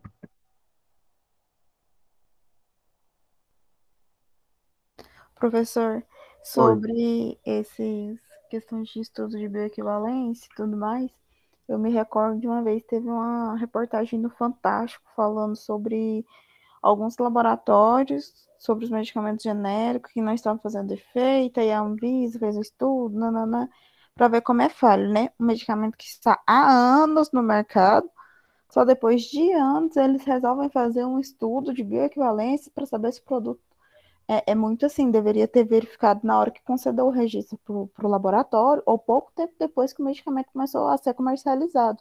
Não esperar anos para ver se ele estava fazendo efeito. Deveria, né? Mas não é assim que realmente a gente tem que contar. Alguns de vocês trabalham dentro da indústria farmacêutica e sabem que a indústria farmacêutica majoritariamente segue a legislação. Mas em muitos momentos não segue. Então, a Anvisa tem que apertar o cerco para que ela siga a legislação, sempre com um objetivo de que a indústria trabalhe dentro da legislação em 100% do tempo.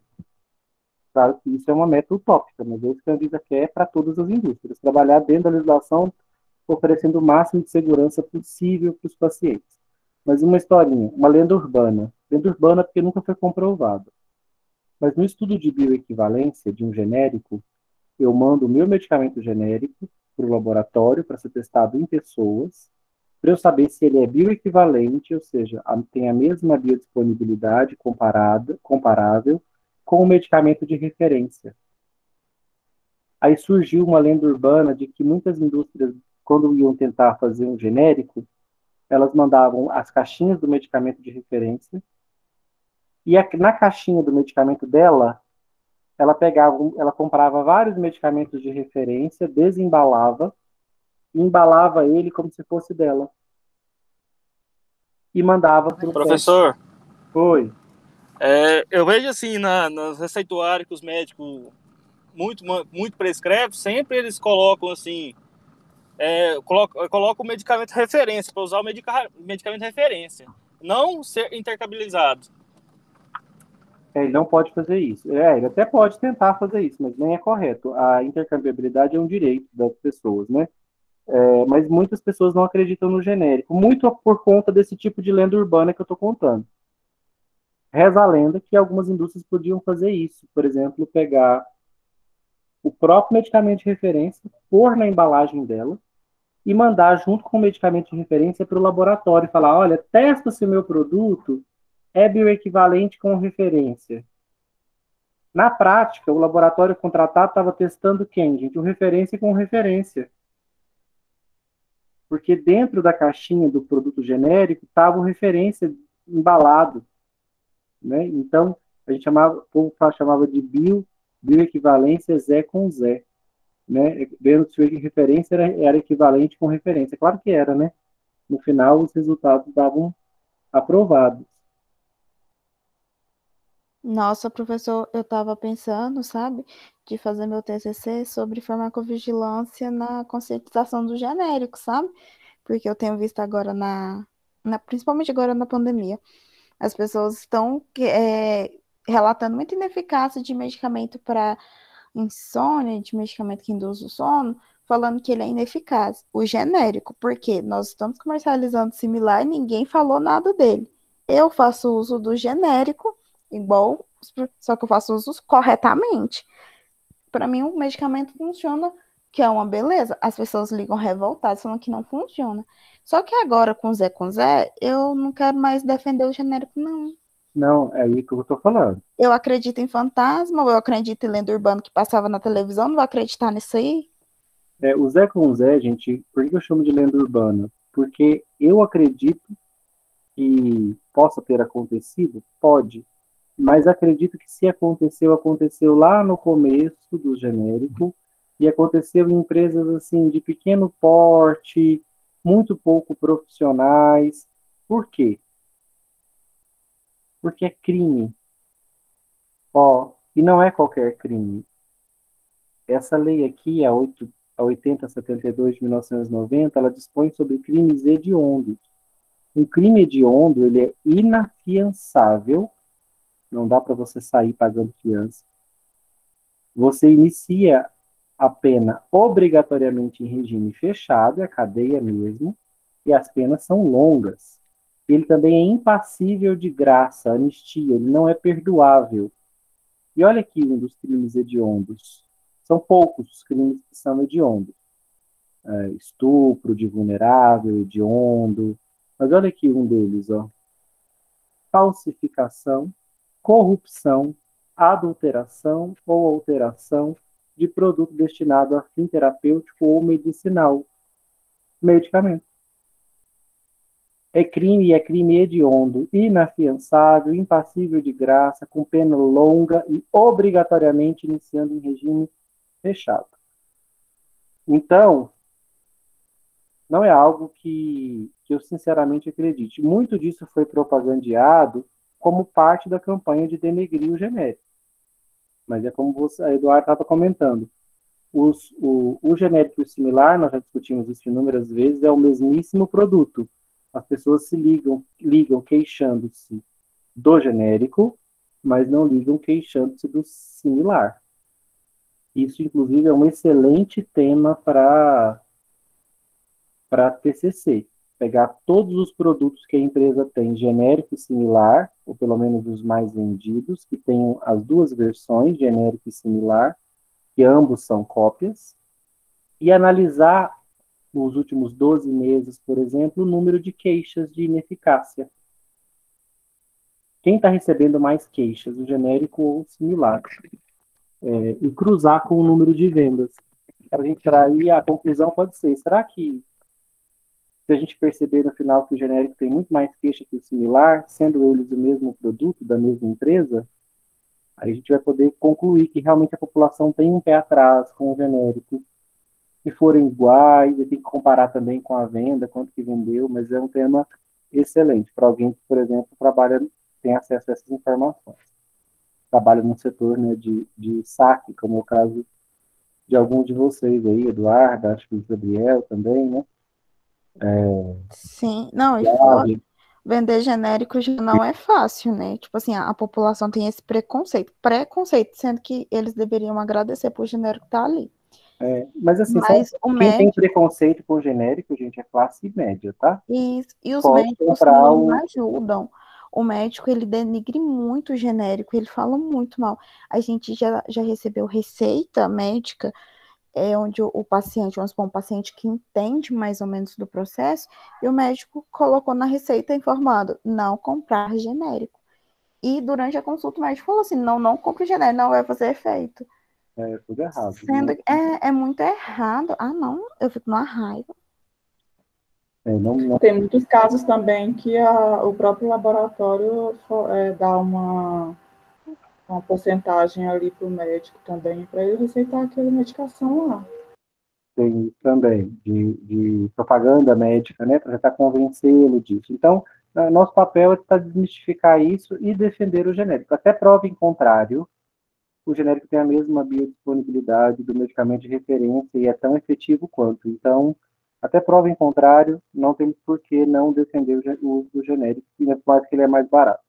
E aí a classe média que tem esse pezinho atrás, porque vai nesse médico que tem problema com o genérico.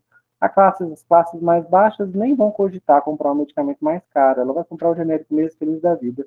E o médico dessas classes mais baixas, se ele tiver um pingo de bom senso, ele entende que não adianta ficar prescrevendo medicamento mais caro que a população não vai conseguir comprar. Embora muitos médicos não entendam completamente também o conceito de referência, similar e genérico. Tem muita gente médico prescrevendo similar achando que é referência. Como é que eu faço essa denúncia à Anvisa, tá, gente? Vocês vão pesquisar, chama-se Notivisa, aí você entra no site da Anvisa, na página do Notivisa, você precisa ter um cadastro, tá?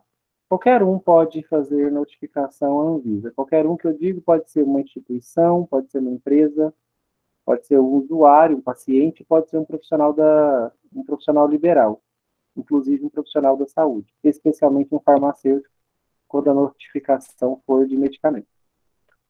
Então, o que eu posso notificar? Eu posso notificar incidente ou evento adverso em procedimento cirúrgico, queda do paciente, úlcera por pressão. Isso aqui são coisas que um médico, um enfermeiro deve notificar. Aqui, ó, reação adversa ao uso de medicamentos, inefetividade terapêutica de um medicamento. Não é que só o farmacêutico possa notificar isso aqui, não. Né? Ele tendo ciência, ele tem o dever de notificar. O enfermeiro também pode fazer isso, o médico. Erros de medicação que causaram ou não dano à saúde do paciente. Evento adverso decorrente do uso de artigo médico hospitalar. Reação transfusional. Evento decorrente do uso de produto cosmético. Saneante. Tá? Então, a notificação não se restringe ao medicamento, não. Cosmético, saneante, no geral, usados para a saúde. Intercorrências durante transfusões. Queixas técnicas sobre o produto com suspeita de estar sem registro, produto falsificado, eu posso notificar a Anvisa, suspeita de empresa sem autorização de funcionamento, produto com suspeita de desvio de qualidade. Quando a Anvisa recebe essas notificações, vamos supor que ela recebe uma notificação de que há parafusos dentro de um xarope de uma empresa.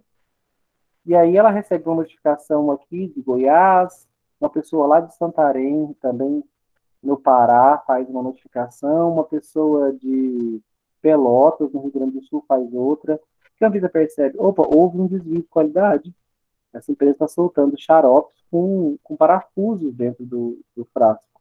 Aí a Anvisa vai entrar em notificação, vai entrar em contato com essa empresa e mandar ela recolher esse lote. Ela pode até ir até essa instituição, essa empresa, para fazer uma inspeção surpresa, extraordinária, porque, ora, afinal de contas, a empresa está com um problema de qualidade aí. Inclusive, o ideal é que a empresa tenha uma estrutura de vigilância, né, de saque dos seus produtos, e quando ela percebe um erro desse, ela mesma já providenciar esse recolhimento. É melhor do que ela esperar a notificação vir da Anvisa. Essa notificação pode vir junto com multa, pode vir junto com uma nova inspeção, e dependendo do tamanho da gravidade desse erro, gente, pode custar até o certificado de boas práticas da empresa. Então, o Notivisa é uma das ferramentas da Anvisa para fazer as empresas andarem na linha. Soltou um produto com defeito no mercado, ou provocando uma reação adversa, ou com desvio de qualidade, hoje em dia fica mais difícil disso passar despercebido. Pelo Notivisa, a Anvisa consegue pegar, desde que, lógico, ela conta com o profissionalismo, né, com a noção de dever dos profissionais da saúde. E diante de uma intercorrência, no caso de um farmacêutico, uma intercorrência relacionada ao uso de um cosmético, de um medicamento, vá notificar a vigilância sanitária. Então, até um esteticista pode entrar aqui também no Notivisa, né? Às vezes ela está usando um produto, um creme para uma massagem, nota uma reação alérgica muito violenta, ela notifica, aí a Anvisa começa a perceber que esse creme está provocando isso em vários locais do país, ela vai atrás dessa empresa. O que está acontecendo com esse creme? Né? E ela vai fechar essa empresa, ou ela vai exigir recolhimento de lote, ela vai exigir uma reanálise de qualidade dessa linha, desse produto. Ela pode suspender a comercialização dele por um bom tempo, até essa empresa provar que ele não provoca mais alergia ou que não era culpa dele. Então, entender o tamanho, a importância da farmacovigilância.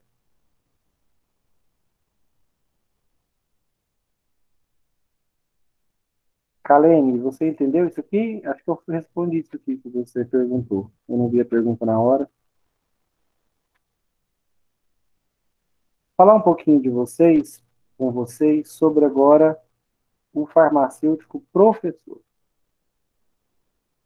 Gente, essa é uma habilidade para a qual nós não somos treinados durante a faculdade. O máximo que a faculdade faz, além de nos ensinar um pouco de conhecimento, muito de conhecimento teórico, né, de prática, com os estágios, ela nos ensina um pouco a trabalhar em equipe, né, com os trabalhos em grupo, que lá no futuro nós vamos ser obrigados a trabalhar numa equipe, num hospital, num laboratório de análises clínicas, numa drogaria, numa farmácia, num órgão público, numa indústria farmacêutica, enfim, sempre em equipe. Então, mas algumas coisas que a gente vai ter que assumir como um papel de ensinar, a gente não aprende na faculdade.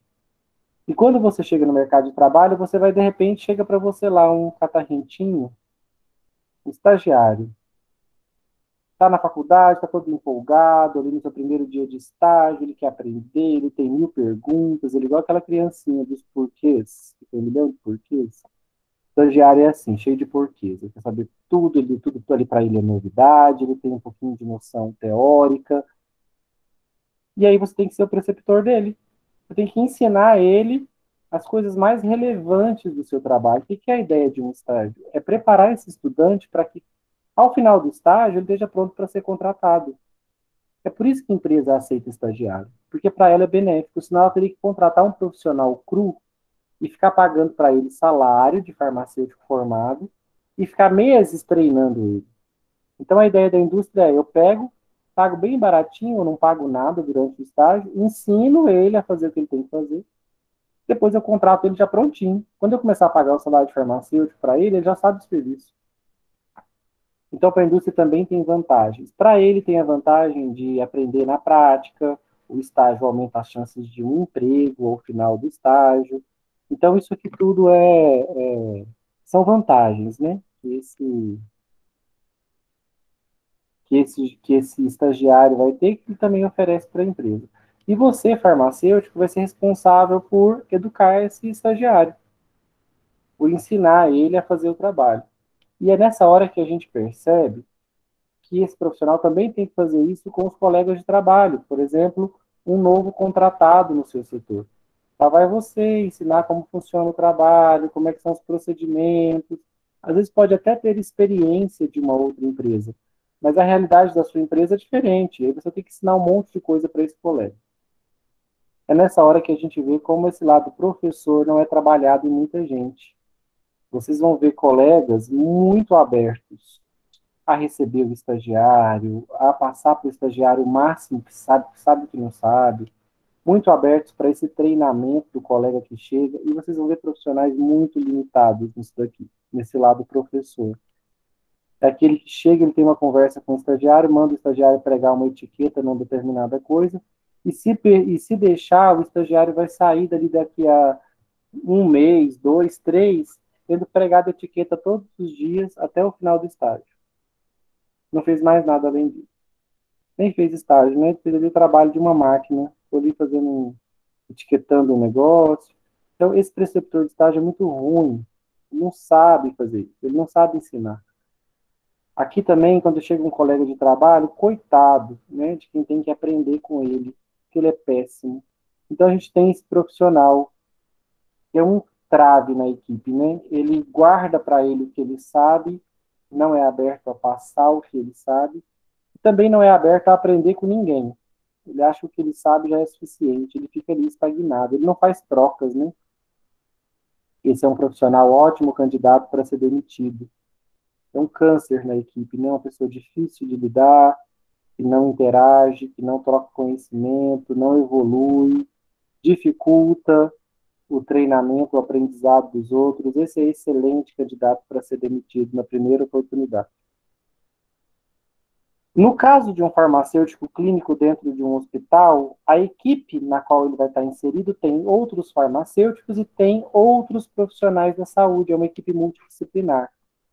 E aqui, se o cara for aberto, ele vai ter que ensinar muito para os demais colegas sobre medicamento. Vão ver os enfermeiros, os médicos, o fisioterapeuta, o educador físico, o nutricionista reclamando, não sei nada de medicamento. Eles têm uma farmacologia no curso, para ver toda a farmacologia. E aí, nessa única farmacologia, normalmente eles acham extremamente difícil a matéria. E aprendem pouco. Então, muitas das queixas dele, a gente chega no mercado de trabalho não sabendo nada de medicamento. E o medicamento faz muito parte do universo, do nutricionista, do enfermeiro e do médico, então nem se fala, do dentista. Então, eles vão ter muito a aprender com você. E você com eles. Né? Nessa troca se aprende demais. Então, esse farmacêutico capaz de ensinar e aberto a aprender, ele cresce muito dentro desse ambiente aqui, ó, ensinando, treinando o estagiário, treinando e sendo treinado por um colega de trabalho, numa interação com a equipe multidisciplinar. Então, esse lado do ser capaz de ensinar e também estar aberto para aprender é um lado que a gente precisa desenvolver para não nos tornarmos esse profissional travado, que nem consegue passar o que sabe e nem está aberto para aprender também. Fica aquela pessoa ali super difícil de lidar. Às vezes, vocês que a grande maioria trabalha, já deve ter enfrentado uma criatura dessa. É aquela pessoa que você sabe ali, ó, fulano sabe tudo do procedimento. Não adianta nem perguntar, tá? Não ajuda. Ou ajuda de um jeito muito grosseiro. Tem pessoas que têm até um probleminha de personalidade. Então não pode. O farmacêutico clínico ele tem que estar aberto para essas trocas aqui, para esse papel, que na faculdade, de fato, vocês não aprendem. Isso aqui é uma das competências e habilidades que vocês vão ter que desenvolver na prática. Né? Uma pessoa mais tímida vai ter que saber... Aqui envolve um pouquinho de política também, né? Saber chegar, saber conversar, saber trocar. Envolve, inclusive, o desenvolvimento desse lado também político. É uma das habilidades, competências que você vai ter que desenvolver num ambiente clínico, lidando com o estagiário, com o colega de trabalho, com a equipe multidisciplinar. Tirando essa turma aqui, quem mais que o farmacêutico vai precisar exercer um papel de professor, de ensinar coisas?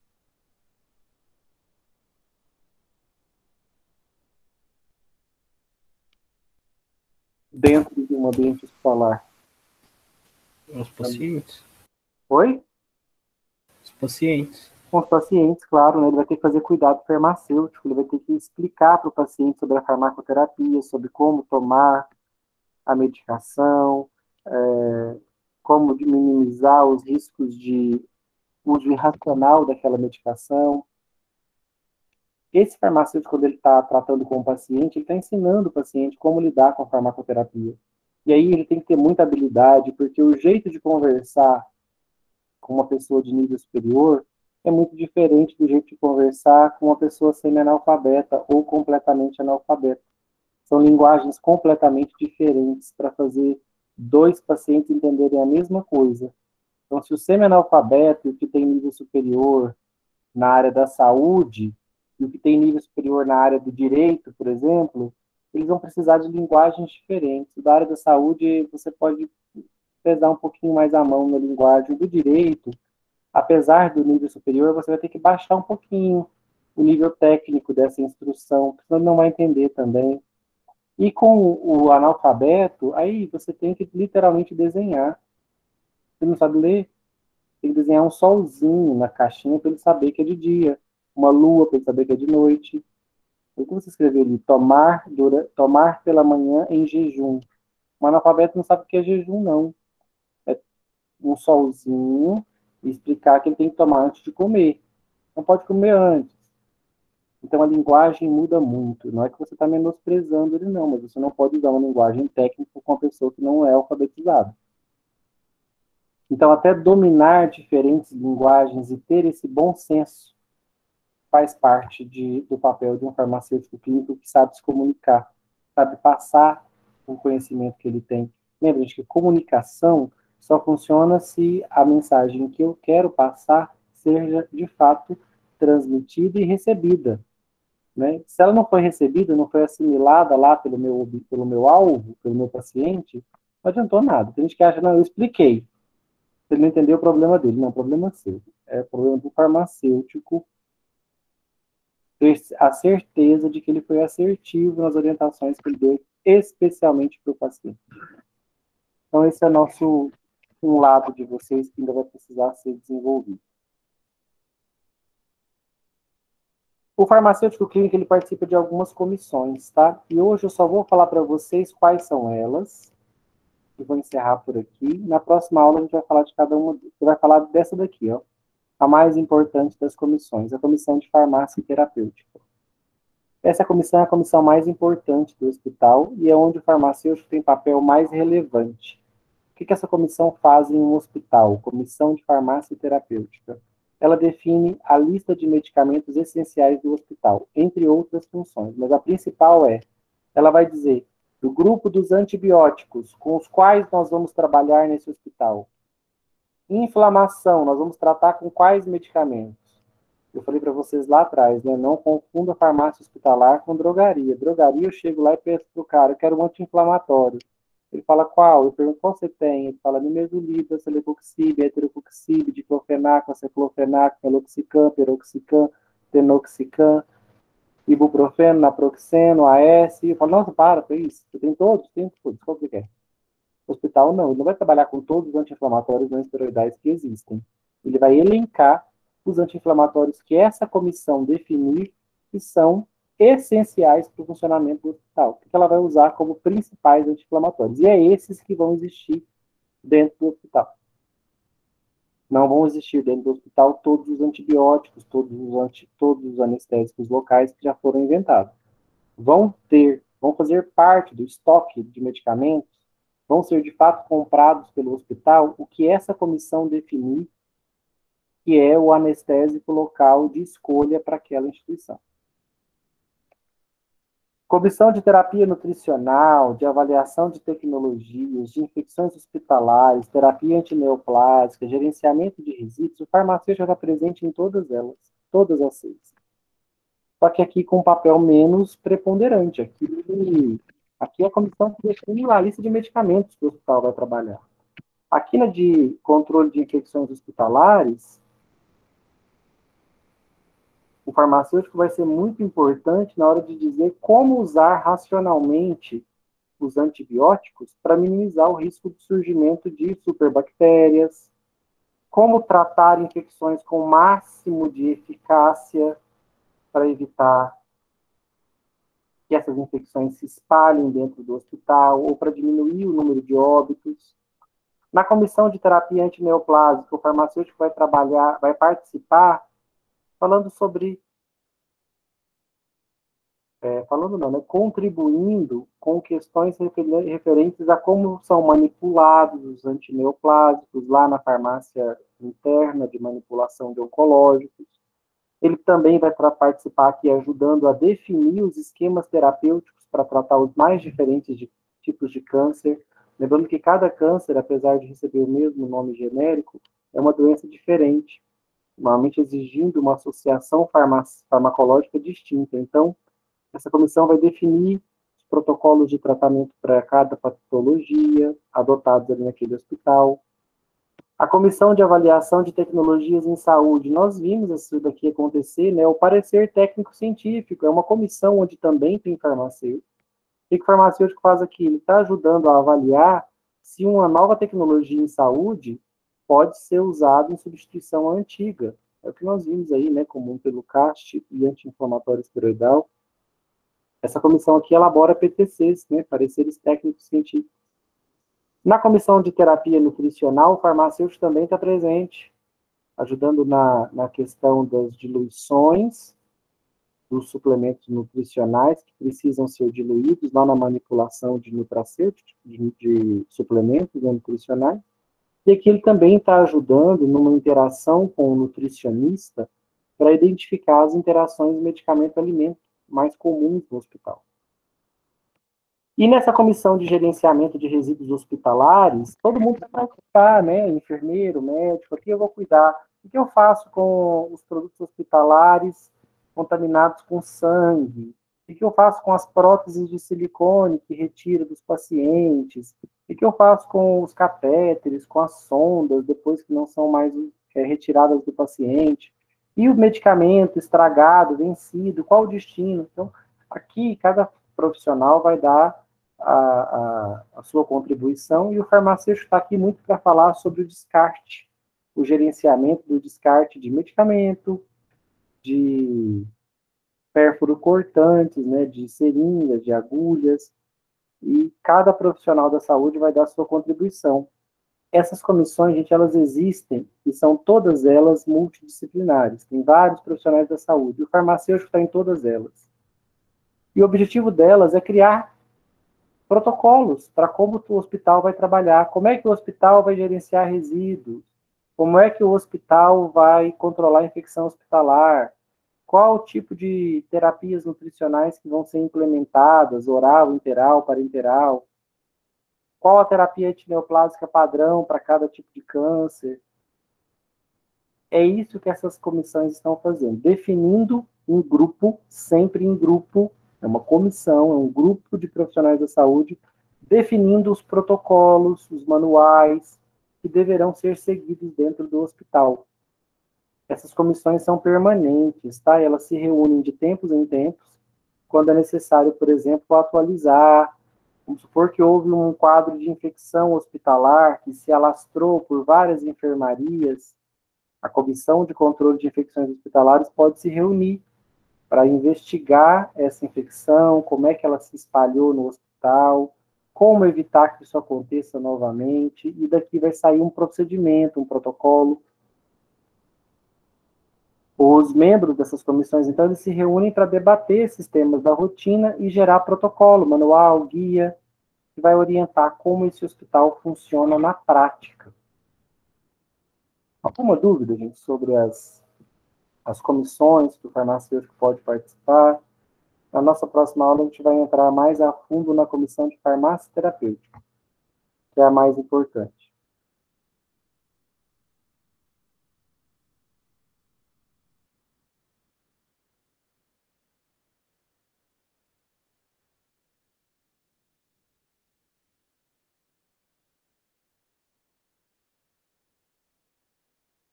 Sem dúvidas?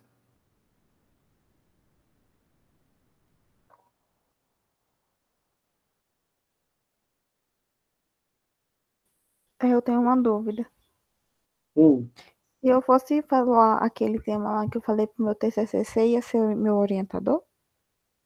Mas Provavelmente, né? é cedo para isso ainda, faltam 2 anos. Meu filho, 2 anos, eu trabalho, eu tenho que pensar nisso logo. Vou pensar no seu caso.